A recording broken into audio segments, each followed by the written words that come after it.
Good day students. So இன்றைக்கி நம்ம என்ன டிஸ்கஸ் பண்ண போகிறோம் அப்படின்னா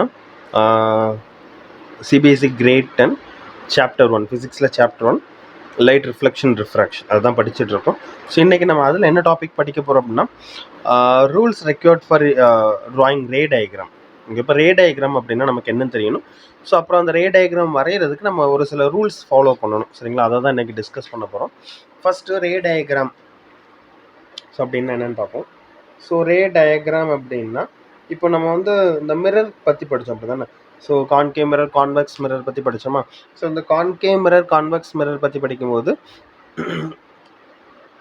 இந்த மிரர்ஸ் எல்லாம் என்ன பர்பஸ்க்காக நம்ம யூஸ் பண்ணுறோம்? யூஸ்வலாக மிரரோட பர்பஸ்னால் இமேஜ் ஃபார்ம் பண்ணுறது. So plane mirror image form பண்ணுற மாதிரி கான்கேவ் மிரர் அப்புறம் கான்வெக்ஸ் மிரர் இந்த ரெண்டு மிரருமே என்ன பண்ணும்? இமேஜ் ஃபார்ம் பண்ணும். பட் ஆனால் இந்த இமேஜ் வந்து எக்ஸாக்டாக பிளேன் மிரர் ஃபார்ம் பண்ணுற இமேஜ் மாதிரி இருக்குமான்னு கேட்டால் கிடையாது. சரி, கான்கேவ் அப்புறம் கான்வெக்ஸ் இந்த மாதிரி ஸ்பெரிக்கல் மிரர்ஸ் ஃபார்ம் பண்ணக்கூடிய இமேஜஸும் டிஃப்ரெண்ட்டாக இருக்கும். அது பிளேன் மிரர் மாதிரி இருக்காது. ஸோ இப்போ நம்ம இந்த ரே டயக்ராம்ஸ் அப்படின்றது என்ன அப்படின்னா ரேஸ் வச்சு நம்ம வரையக்கூடிய டயக்ராம். அதாவது ஒரு மிரரில் லைட் ரேஸ் விழும்போது அது என்ன பண்ணும்? ரிஃப்ளெக்ட் ஆகுது. ரிஃப்ளெக்ட் ஆகி அது ஒரு இடத்துல மீட் ஆகும்போது, அதாவது கன்வர்ஜ் ஆகும்போது இமேஜ் ஃபார்ம் ஆகுது அப்படி சொல்லி படித்தோம். இப்போ இந்த ரே டயக்ராம்ன்றது எதுக்கு யூஸ் ஆகுதுன்னா it is use to represent the image formation by the mirrors. Okay, இப்போ கான்கேவ் மிரர், கான்வெக்ஸ் மிரர் இந்த ரெண்டு மிரர்லையும் எப்படி இமேஜ் உருவாகுது அப்படின்றத ஒரு டயக்ராமேட்டிக் ஃபார்மில் ரெப்ரசன்ட் பண்ணுறதுக்கு தான் நம்ம என்ன பண்ணுறோம்? ரே டயக்ராம்ஸ் வந்து படிக்கிறோம். சரிங்களா? ஸோ இதெல்லாமே ரொம்ப சிம்பிளான விஷயங்கள் தான். நல்லா கவனிங்க, உங்களுக்கு ஈஸியாக புரியும். ஸோ இப்போ நான் ஆல்ரெடி சொன்ன மாதிரி இப்போ நமக்கு வந்து ஒரு மிரர், ஃபார் எக்ஸாம்பிளுக்கு ஒரு கான்கேவ் மிரர் இருக்குது. ஓகே, ஸோ இப்போ இந்த கான்கேவ் மிரர் நீங்கள் எப்போவுமே மிரர் வரையும்போது ரொம்ப முக்கியமான விஷயம் அப்படின்னா இந்த மாதிரி சர்ஃபேஸ் வரைஞ்சிட்டு அதுக்கப்புறம் அந்த ரஃப் சர்ஃபேஸ் வரைஞ்சிடணும். அதுக்கப்புறம் அந்த மிடில் லைன் வரைஞ்சிட்டு அதுக்கப்புறம் நம்ம என்ன பண்ணோம்? அந்த பார்ட்ஸ் எல்லாம் மார்க் பண்ணிக்கணும். Pole, focus, centre of curvature. So இந்த மாதிரி 3 பாயிண்ட் வந்து கண்டிப்பாக மார்க் பண்ணணும். சரிங்களா? இதுதான் ஃபஸ்ட்டு. ஸோ ரே டயக்ராம் அப்படின்றது இப்போ இதில் ஒரு லைட் ரே இதில் ஃபால் ஆகுதுன்னு வச்சுக்கோங்களேன். இந்த லைட் ரே வந்து என்ன பண்ணும்? இதுலேருந்து பவுன்ஸ் பேக் ஆகி இப்படி போகும். அப்புறம் இதுலேருந்து இன்னொரு லைட் ரே இதில் ஃபாலோ ஆகும்போது அந்த லைட் ரே என்ன பண்ணும்? அதுலேருந்து பவுன்ஸ் பேக் ஆகி போகும். ஸோ இப்படி இந்த லைட் ரேஸ் வந்து எந்த இடத்துல மீட் ஆகுதோ அந்த இடத்துல இமேஜ் ஃபார்ம் ஆகும். சரிங்களா? ஸோ இந்த மாதிரி ரேஸை வச்சு நம்ம இமேஜ் ஃபார்மேஷனை வரையக்கூடிய, இமேஜ் ஃபார்மேஷனை லொக்கேட் பண்ணக்கூடிய இந்த டயக்ராம் தான் அது ரே டயக்ராம்ஸ். ஓகே, ஸோ இந்த டயக்ராம் தான் use to represent the image formation in spherical mirror. So these are called ray diagrams. சரிங்களா? ஸோ இப்போ இந்த ரே டயக்ராம் வரைகிறதுக்கு ஒரு சில ரூல்ஸ் இருக்குது. ஓகே, நம்ம சும்மா என்ன பண்ண முடியாது? ரே வந்து நம்மளோட இஷ்டத்துக்கு என்ன பண்ண முடியாது? நம்ம லைன்ஸ் வந்து ட்ரா பண்ண முடியாது. சரிங்களா? ஸோ இப்போ இந்த ரே டயக்ராம் வரைகிறதுக்கு ஒரு 4 ரூல்ஸ் இருக்குது. இந்த 4 ரூலையும் நம்ம கிளியராக படிச்சிட்டோம் அப்படின்னா ரே டயக்ராம்ஸ் வந்து நமக்கு என்ன பண்ணலாம்? ஈஸியாக வரைஞ்சிடலாம். ஸோ 4 ரூலுமே ரொம்ப சிம்பிள் தான். 4 ரூலுமே என்ன பண்ணும்? ஒன்னோட ஒன்று கொஞ்சம் கொஞ்சம் ரிலேட்டடாக தான் இருக்கும். சரிங்களா? அதனால் படிக்கிறது ரொம்ப ஈஸி தான். சரிங்களா? Okay, first rule. Okay, first நம்ம என்ன பண்ணுவோம்? ஒரு கான்கேவ் மிரர் வரைஞ்சிப்போம். ஸோ நீங்கள் மிரர் வரையும் போது என்ன பண்ண அப்படின்னா இந்த மாதிரி ஸ்பெரிக்கல் சர்ஃபேஸ் வரைஞ்சி அதுக்கப்புறம் என்ன பண்ணணும்? இந்த டாட்டர் லைன் போட்டு ரஃப் சர்ஃபேஸ் என்ன பண்ணிடணும்? மார்க் பண்ணிடணும். ஸோ நான் ஆல்ரெடி சொன்ன மாதிரி நீங்கள் ரஃப் சர்ஃபேஸ் மார்க் பண்ணும்போது அதை என்ன பண்ணக்கூடாது? இந்த சர்ஃபேஸை கட் பண்ணுற மாதிரி பண்ணக்கூடாது. ஸோ இந்த மாதிரி மார்க் பண்ணிவிட்டு ஸோ அதுக்கப்புறம் சென்ட்ரலில் லைன் வரைஞ்சிக்கோங்க. லைன் வரைஞ்சிட்டு நீங்கள் என்ன பண்ணிருங்க அப்படின்னா பாயிண்ட்ஸ் மார்க் பண்ணிக்கோங்க. போல், ஃபோக்கஸ், அதுக்கப்புறம் சென்டர் ஆஃப் கர்வேச்சர். ஸோ இப்போ தான் என்ன பண்ணுது அப்படின்னா நமக்கு இந்த டயக்ராம் வந்து ஒரு ரே டயக்ராம் வரைகிறதுக்கான ஒரு பர்ஃபெக்டான ஒரு ஸ்ட்ரக்சருக்கு வந்திருக்கு. சரிங்களா? நம்ம சும்மா ஒரு சர்ஃபேஸ் மட்டும் வரைஞ்சிட்டு டக்குன்னு இதில் போட்டு என்ன பண்ணக்கூடாதுன்னா ரேஸ் வந்து வரைய ஆரம்பிச்சிடக்கூடாது. ஸோ ஃபஸ்ட் நம்ம சர்ஃபேஸ் வரையணும், அதுக்கப்புறம் அதில் ரஃப் சர்ஃபேஸ் வரையணும், ஸோ அதுக்கப்புறம் மிடில் லைன் வரையணும், அதாவது பிரின்சிபல் ஆக்சிஸ் வரையணும், அதுக்கப்புறம் அதில் point, pole, focus, centre of curvature mark பண்ணணும். ஸோ அதுக்கப்புறம் தான் நம்ம என்ன பண்ணணும் அப்படின்னா நம்ம ரேஸ் வந்து வரைய ஆரம்பிக்கணும். ஞாபகம் வச்சுக்கோங்க, இப்படி பண்ணால் தான் என்ன பண்ணணும் அப்படின்னா உங்களுக்கு ஃபுல் மார்க் என்ன பண்ணுவோம்? ஸ்கோர் பண்ண முடியும். ஸோ நம்ம முதல்ல இதெல்லாம் ட்ரா பண்ணாமல் ரேஸ் வரைய ஆரம்பிச்சிட்டோம்னா மிஸ்டேக் ஆகும். சரிங்களா? ஸோ இப்போ நான் ஒரு கான்கேவ் வரைஞ்சிருக்கேன், அதே மாதிரி ஒரு கான்வெக்ஸ் மிரரும் வரைஞ்சிக்கிறேன். ஸோ சர்ஃபேஸ் வரைஞ்சிக்கிறோம், அப்புறம் ரஃப் சர்ஃபேஸ் வரைஞ்சிக்கிறோம். ஸோ அதுக்கப்புறம் இதில் பிரின்சிபல் ஆக்சிஸ் லைன் வரைஞ்சிட்டு இதில் பாயிண்ட்ஸ் மார்க் பண்ணுறோம். சரிங்களா? ஸோ இங்கே ஜஸ்ட் செகண்ட். ஸோ இந்த மிடில் போல், ஸோ இங்கே ஃபோக்கஸ், இங்கே சென்டர் ஆஃப் கர்வேச்சர். ஓகேவா? ஸோ ஞாபகம் வச்சுக்கோங்க, இப்படி வரைஞ்சிக்கோங்க. ஸோ அதுக்கப்புறம் ரூல் ஒன் என்ன சொல்லுது அப்படின்னா தி light race parallel to the principal axis or a light ray parallel to the principal axis bosses through focus after the reflection. இப்போ பிரின்சிபல் ஆக்சிஸ்க்கு பேரலாக வரக்கூடிய லைட் ரே வந்து என்ன பண்ணும் அப்படின்னா இந்த மாதிரி ஃபோக்கஸ் வழியாக பாஸ் ஆகும். ரிஃப்ளெக்ட் ஆகின பிறகு ஃபோக்கஸ் வழியாக பாஸ் ஆகும். இதுதான் ஃபர்ஸ்ட் ரூல். இது ரொம்ப சிம்பிள். இது ஆல்ரெடி நம்ம என்ன பண்ணியிருக்கோம், படிச்சிருக்கிறோம். நம்ம ஃபோக்கஸ் பற்றி படிக்கும்போது இந்த விஷயம் படித்தோம். Light rays parallel to the principal axis passes through the focus. So அப்போ அந்த பாயிண்ட் தான் ஃபோக்கஸ் அப்படின்னு படித்தோம். உங்களுக்கு ஞாபகம் இருக்குன்னு நினைக்கிறேன். சரி, focus the point at where focus the point on the principal axis at where the light rays parallel to the principal axis converges or meet after reflection அப்படி சொல்லி படித்தோம். சரிங்களா? ஸோ அதே மாதிரி லைட் ரே வந்து பேரலாக மீன்ஸ் பிரின்சிபல் ஆக்சிஸ்க்கு பேரலாக வரக்கூடிய எல்லா லைட் ரேயும் ஃபோக்கஸ் வழியாக தான் என்ன பண்ணும், பாஸ் ஆகும். ஞாபகம் வச்சுக்கோங்க.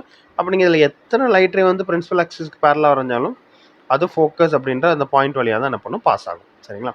ஸோ இது கான்கேவ் மிரரில் டேரெக்டாக பாஸ் ஆகிடுச்சு. சரிங்களா? கான்கேவ் மிரரில் என்ன பண்ணுச்சு, டேரெக்டாக பாஸ் ஆகிடுச்சு. கான்வெக்ஸ் மிரரில் பார்த்தீங்க அப்படின்னா எக்ஸாக்டாக பாஸ் ஆகுமான்னு மீன்ஸ் டேரெக்டாக பாஸ் ஆகுமா இல்லை ஆக்சுவலாக பாஸ் ஆகும்னு கேட்டால் கிடையாது. ஏன் அப்படின்னா இது வந்து என்னது, ஒரு diverging mirror. So light ray parallel to the principal axis என்ன பண்ணும், இதில் ஹிட் ஆகும். ஹிட் ஆகிட்டு என்ன ஆகும் அப்படின்னா டைவர்ஜ் ஆகும் இப்படி. ஸோ டைவர்ஜ் ஆன இந்த லைட் ரே வந்து appears to pass through focus. Focus வழியாக போகிற மாதிரி என்ன பண்ணும் தெரியும். ஓகே, இது ஃபோக்கஸ் வழியாக பாஸ் ஆகிற மாதிரி தெரியும். சரிங்களா? இதுதான் கான்வெக்ஸ் மிரரில். Suppose light ray parallel to the principal axis appear to pass through the focus after the reflection in convex mirror. So இதை நம்ம ரெண்டு விதமாக சொல்லலாம். appear to pass through focus அப்படி சொல்லலாம், இல்லைன்னா appears to diverge from the focus அப்படி சொல்லலாம். அப்படின்னா கவனிங்க, appears to pass through the focus. So light ray parallel to the principal axis. Once again, the light ray parallel to the principal axis diverges but appears to pass through focus இப்படி சொல்லலாம். இல்லை அப்படின்னா light ray parallel to the principal axis appears to diverge from the focus. appears to pass through the focus னு சொன்னா இல்ல appears to diverge from the focus. அதாவது ஃபோக்கஸ்ல இருந்து diverge ஆகி இப்படி போகிற மாதிரி என்ன பண்ணும் தெரியும். ஸோ ரெண்டுமே கரெக்ட் தான். சரிங்களா? So appears to pass through the focusனாலும் கரெக்ட் தான், இல்லை appears to diverge from the focus அப்படின்னாலும் கரெக்ட் தான். சரி, ஞாபகம் வச்சுக்கோங்க. இதுதான் ரூல் 1. ஸோ ரூல் 1 என்ன அப்படின்னா the light ray parallel to the principal axis passes through the focus. light ray parallel to the principal axis appears to pass through focus. சரிங்களா? So இது கிளியராக இருக்குன்னு நினைக்கிறேன். ஸோ நம்ம என்ன பண்ணலாம், செகண்ட் ரூல் போயிடலாம். ரூல் 2. ஸோ நான் ஒவ்வொரு டைமும் உங்களுக்கு என்ன பண்ணுறேன், இந்த மிரர் டயக்ராம் வரைஞ்சி காட்டுறேன். ரீசன் என்ன அப்படின்னா உங்களுக்கு எப்படி வரையணும்னு தெரியணும். சரிங்களா? ஃபஸ்ட்டு இந்த சர்ஃபேஸ் வரைஞ்சிடுறீங்க, அதுக்கப்புறம் பிரின்சிபல் ஆக்சிஸ் ட்ரா பண்ணிடுறோம். ஸோ அதுக்கப்புறம் நம்ம என்ன பண்ணோம் அப்படின்னா போல், ஃபோக்கஸ், சென்டர் ஆஃப் கர்வ்ஸ் இது மார்க் பண்ணிடணும். சரிங்களா? ஸோ அதே மாதிரி கான்வெக்ஸ்க்கும் அதே தான். ஃபஸ்ட்டு சர்ஃபேஸ் வரைகிறோம், அதுக்கப்புறம் என்ன பண்ணுறோம், ரஃப் சர்ஃபேஸ் மார்க் பண்ணுறோம், அதுக்கப்புறம் பிரின்சிபல் ஆக்சிஸ் வரைஞ்சிக்கிறீங்க. ஸோ அதுக்கப்புறம் என்ன பண்ணணும் அப்படின்னா இதை மார்க் பண்ணணும், pole, focus, centre of கர்வ்ச்சர் mark பண்ணணும். சரிங்களா? ஞாபகம் வச்சுக்கோங்க.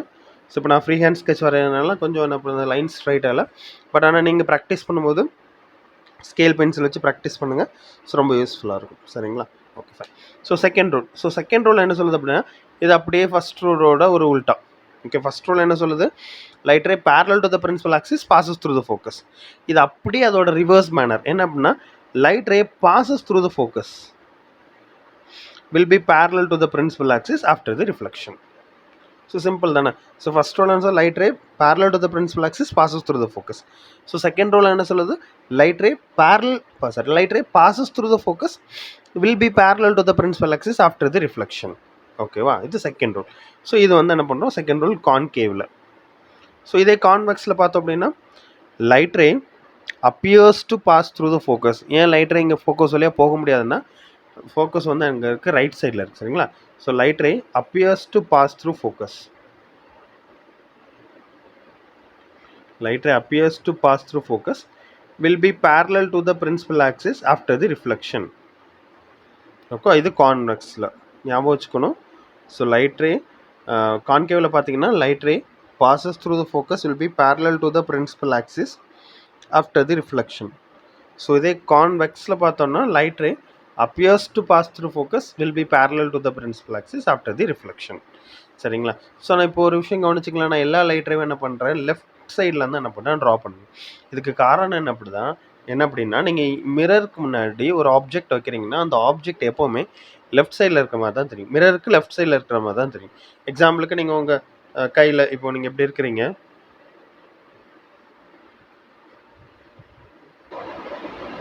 இப்போ உங்கள் கையில் வந்து மிரர் எடுத்து நீங்கள் பார்க்குறீங்க அப்படின்னா, ஸோ மிரர் உங்களோட நீங்கள் வந்து எப்போவுமே என்ன பண்ணணும், அந்த மிரருக்கு லெஃப்ட் சைடில் தான் இருப்பீங்க.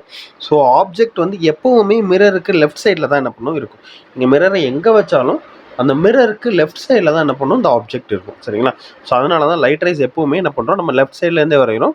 ஸோ இதனால தான் நான் ஒரு வீடியோவில் உங்களுக்கு சொல்லியிருப்பேன், நீங்கள் எப்போவுமே அந்த ரிஃப்ளெக்டிங் சர்ஃபேஸ் வந்து லெஃப்ட் சைட் ஃபேஸ் பண்ண மாதிரி தான் ட்ரா பண்ணணும்னு சொல்லி ஞாபகம் வச்சுக்கோங்க. அப்போ மிரருக்கு லெஃப்ட் சைடில் தான் எப்போவுமே ஆப்ஜெக்ட் வந்து ப்ரெசென்ட் ஆகிருக்கும். எப்போவுமே லைட் ரே லெஃப்ட் சைட்லேருந்து போகிற மாதிரி தான் இருக்கும். சரிங்களா? அது ஞாபகம் வச்சுக்கோங்க. சரிங்களா? அப்போ செகண்ட் ரூல் ஒன் செகண்ட் சொல்லிடுறேன். So light ray passes through the focus will be parallel to the principal axis after the reflection in concave mirror. Okay, and light ray appears to pass through the focus will be parallel to the principal axis in convex mirror.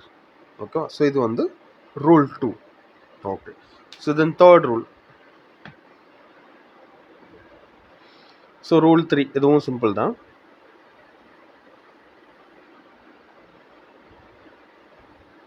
So முதல்ல surface வரைஞ்சிக்கோங்க, dotted line வரைஞ்சிக்கோங்க, அதுக்கப்புறம் principal axis வரைஞ்சிக்கோங்க. வரைஞ்சிட்டு pole, focus, centre of curvature.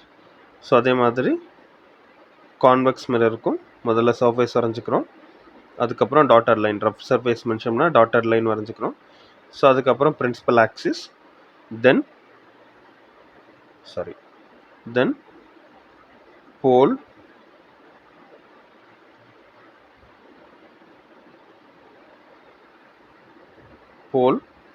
Focus,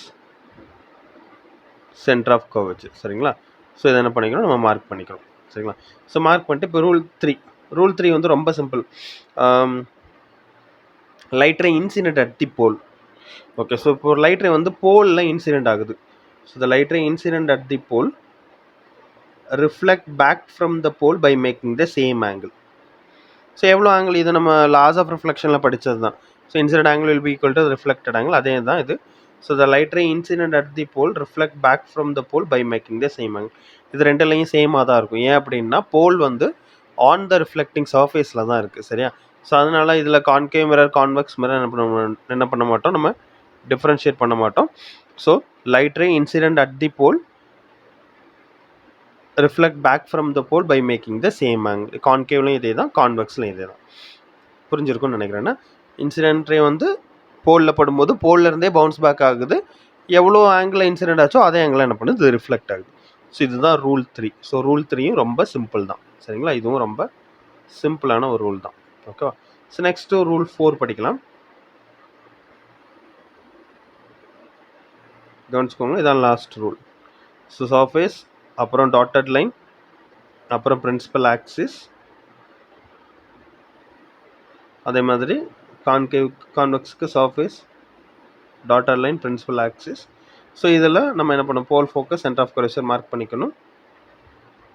pole, focus, centre of curvature. இங்கேயும் pole, focus, centre of curvature. So இந்த மாதிரி mark பண்ணிக்கோங்க.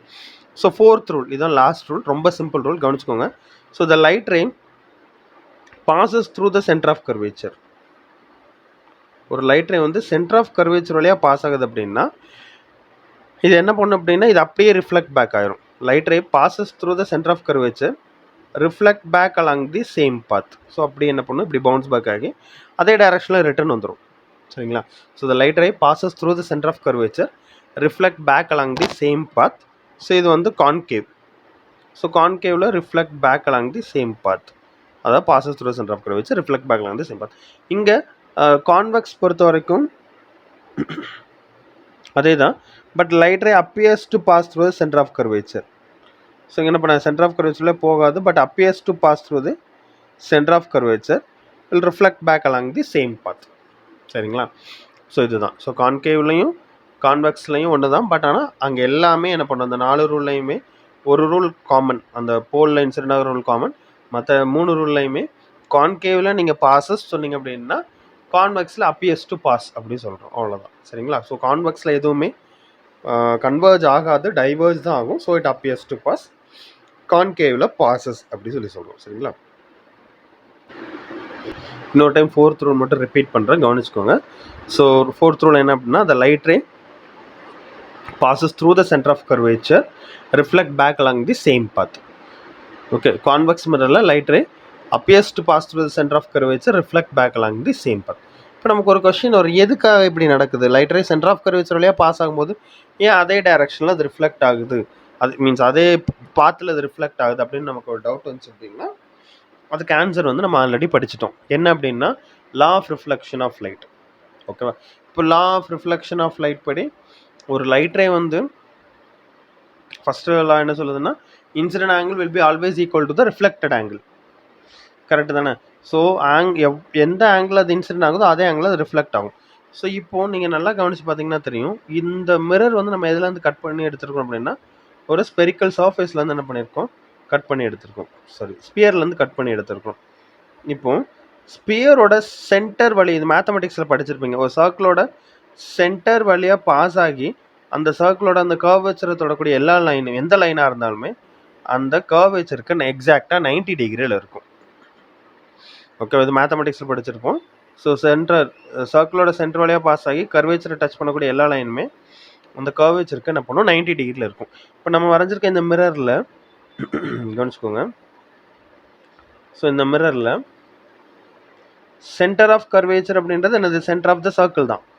போல் focus centre of curvature mark பண்ணோம் அப்படின்னா, இப்போ சென்டர் ஆஃப் கர்வேச்சர் வழியாக போகக்கூடிய லைன் என்ன ஆகுது, சென்டர் ஆஃப் த சர்க்கிள் வழியாக போகுது. அப்படி தானே அந்த ஸ்பியர் வழியாக போகுதுன்னு வச்சுப்போம். அப்போ இது என்ன ஆகுது அப்படின்னா, இந்த சர்ஃபேஸ்க்கு எக்ஸாக்டாக 90 டிகிரியில் ஃபாலோ ஆகுது.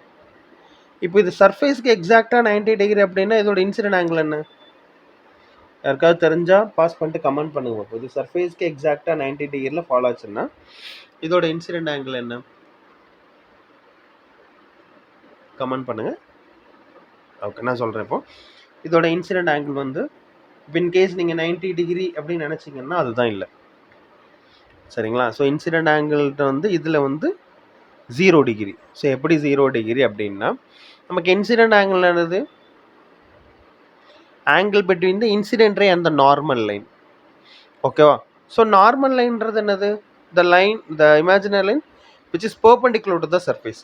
ஸோ இப்போது நமக்கு இங்கே இந்த சென்டர் ஆஃப் கர்வேச்சர் வழியாக போகக்கூடிய எல்லா லைனுமே நார்மல் லைன் தான்.